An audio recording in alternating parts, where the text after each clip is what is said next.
இது என்ன கிரக மயிராடா? நமக்கு தான் அப்படி நடக்கணுமா? இல்லை எப்பவும் இல்லாமல் இப்போ தான் கொஞ்சம் எந்திரிச்சு நல்லா வந்துக்கிட்டு இருக்கான். இப்படி மழை பெஞ்சுக்கு இருந்துச்சுன்னா ஒவ்வொரு பாயிண்டை கொடுப்பாங்க, விரை சுப்பிக்கிட்டு உட்கார வேண்டியதான். அடுத்து எல்லா மேட்சும் தோத்தோம் அப்படின்னா பாயிண்ட் ஸ்டேபிளில் 4 இடத்துக்கு கீழே வந்துருவோம், நட்டுக்கிட்டு போயிடும். அவ்வளோதான். அப்போ நாங்கள் மேலே மேலே மேலே வந்துடுவோம். எதுக்கு மேலே வருவீங்க நீங்கள்? அது உங்களுக்கு இனிமேல் உங்களுக்கு மேலேங்கிற ஆப்ஷனே கிடையாது. இனிமேல் கீழே மட்டும்தான். கீழே குனிஞ்சு பார்த்துக்கிட்டு 10வது மேலே 9வது அப்படி சொல்கிறாப்புல. அப்படியா? ஆல்ரெடி 9ஆவதுல இருக்கும். இப்போ நம்ம வந்து வரணும் அப்படின்னா இதில் நம்ம ஜெயிக்கணும். மழை வேற பெஞ்சிருக்கு. இது வந்து எல்எச்சிக்கு ஜாதகமாக இருக்கும். அடுத்து நம்ம பேட்டிங் பிடிக்கும்போது பந்து வழுக்கும், உருளாது. எல்எச்சி தோத்தாத 10 இருப்பாங்க, நாங்கள் மேலே இருப்போம். தோத்து போயிடாது. ஓ, நீங்கள் பிளேஸ்மெண்ட் பார்க்குறீங்க. எல்எஸ்சியோட பிளேஸ்மெண்ட்டே உங்கள் பிளேஸ்மெண்ட்டே பார்க்குறீங்க, பேஸ்ட் பண்ணி பார்க்குறீங்க. அவ அப்படி பார்க்குறா. இப்போ தெரியுது அவ ஏன் மேட்ச் பார்க்குறான்னு. இந்த மேட்ச் சேஸ் பண்ணுறோம், வின் பண்ணுறோம்.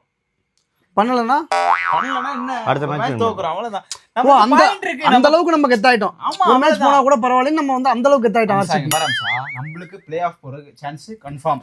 ஆமா, கன்ஃபார்ம். யார் உனக்கு சொன்னது? ஐபிஎல்ல இருந்து அவர் வந்து சொன்னாரா?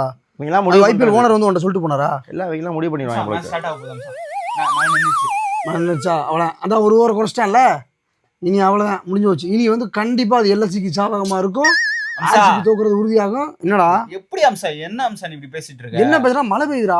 நீ பாத்திருக்கியா? மழை பெஞ்சனால இந்த மாதிரி நடக்கும். ஏதாவது என்னமோ நடக்க போகுது, அது மட்டும் தெரியுது. நீ பேசாம எந்திரிச்சு போயிடேன்ட்டு. உனக்கு வெக்கமான சூடு சொன்ன எதுவுமே இல்லையாடா? எத்தனை பேரா உன்னைய போட்டு அடி அடின்னு அடிப்பாங்க. உனக்கு வெளுத்து வச்சிருக்காங்க. இல்லை உட்காந்துக்கிட்டு 10வது இடத்துல இதுக்கு பார்த்துக்கிட்டு இருக்க. நீ அசிங்கமா இல்லையா உனக்கு? பீக்காட்ல இருந்து ஆனவன வந்துடுறான். ஏன்டா போடா.